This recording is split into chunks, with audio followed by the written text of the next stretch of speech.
Stepan Arkadyevitch went upstairs with his pocket bulging with notes, which the merchant had paid him for 3 months in advance.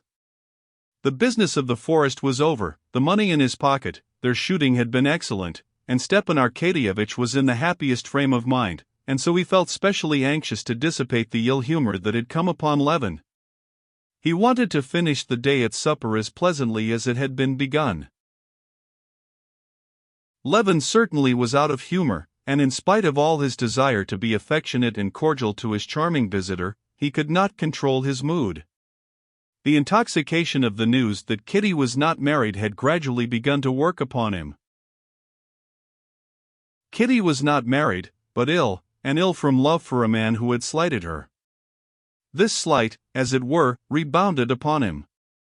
Vronsky had slighted her, and she had slighted him, Levin. Consequently, Vronsky had the right to despise Levin, and therefore he was his enemy. But all this Levin did not think out. He vaguely felt that there was something in it insulting to him, and he was not angry now at what had disturbed him, but he fell foul of everything that presented itself. The stupid sale of the forest, the fraud practiced upon Oblonsky and concluded in his house, exasperated him. "Well, finished," he said, meeting Stepan Arkadyevitch upstairs. "Would you like supper?" "Well, I wouldn't say no to it. What an appetite I get in the country! Wonderful! Why didn't you offer Ryabinin something?" "Oh, damn him!" "Still, how you do treat him," said Oblonsky. "You didn't even shake hands with him. Why not shake hands with him?" "Because I don't shake hands with a waiter, and a waiter's 100 times better than he is." "What a reactionist you are, really!" "What about the amalgamation of classes?" said Oblonsky. "Anyone who likes amalgamating is welcome to it, but it sickens me." "You're a regular reactionist, I see." "Really, I have never considered what I am. I am Konstantin Levin, and nothing else." "And Konstantin Levin very much out of temper," said Stepan Arkadyevitch, smiling. "Yes, I am out of temper, and do you know why? Because, excuse me, of your stupid sale." Stepan Arkadyevitch frowned good-humoredly, like one who feels himself teased and attacked for no fault of his own.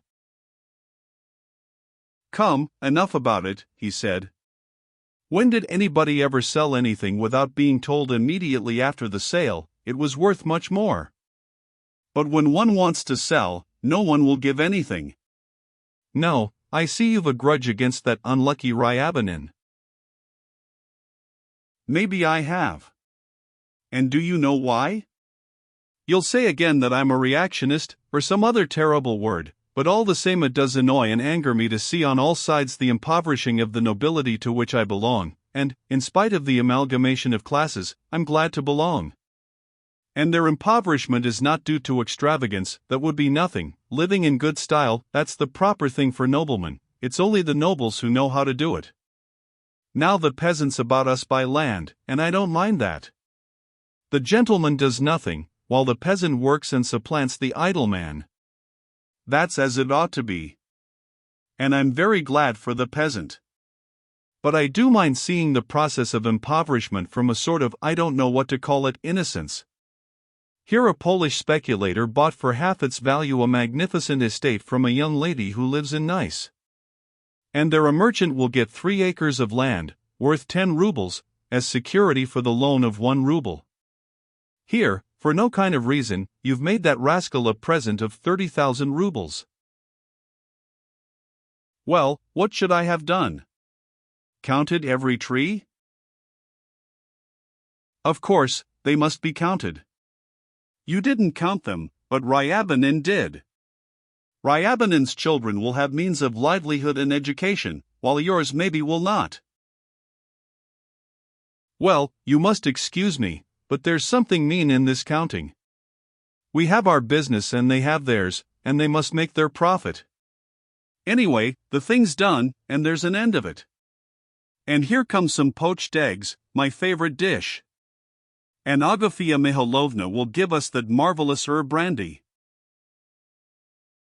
Stepan Arkadyevitch sat down at the table and began joking with Agafia Mihailovna, assuring her that it was long since he had tasted such a dinner and such a supper. "Well, you do praise it, anyway," said Agafia Mihailovna, "but Konstantin Dmitrievitch, give him what you will, a crust of bread, he'll eat it and walk away." Though Levin tried to control himself, he was gloomy and silent. He wanted to put one question to Stepan Arkadyevitch, but he could not bring himself to the point, and could not find the words or the moment in which to put it. Stepan Arkadyevitch had gone down to his room, undressed, again washed, and attired in a nightshirt with goffered frills. He had got into bed, but Levin still lingered in his room, talking of various trifling matters, and not daring to ask what he wanted to know. "How wonderfully they make this soap," he said, gazing at a piece of soap he was handling, which Agafia Mihailovna had put ready for the visitor but Oblonsky had not used. "Only look, why, it's a work of art." "Yes, everything's brought to such a pitch of perfection nowadays," said Stepan Arkadyevitch, with a moist and blissful yawn. "The theater, for instance, and the entertainments, he yawned. The electric light everywhere, "Yes, the electric light," said Levin. "Yes. Oh, and where's Vronsky now?" he asked suddenly, laying down the soap. "Vronsky," said Stepan Arkadyevitch, checking his yawn, "he's in Petersburg. He left soon after you did, and he's not once been in Moscow since. And do you know, Kostya, I'll tell you the truth," he went on, leaning his elbow on the table, and propping on his hand his handsome ruddy face, in which his moist, good-natured, sleepy eyes shone like stars. "It's your own fault. You took fright at the sight of your rival. But, as I told you at the time, I couldn't say which had the better chance. Why didn't you fight it out? I told you at the time that." He yawned inwardly, without opening his mouth. "Does he know, or doesn't he, that I did make an offer?" Levin wondered, gazing at him. Yes, there's something humbugging, diplomatic in his face, and feeling he was blushing, he looked Stepan Arkadyevitch straight in the face without speaking. "If there was anything on her side at the time, it was nothing but a superficial attraction," pursued Oblonsky.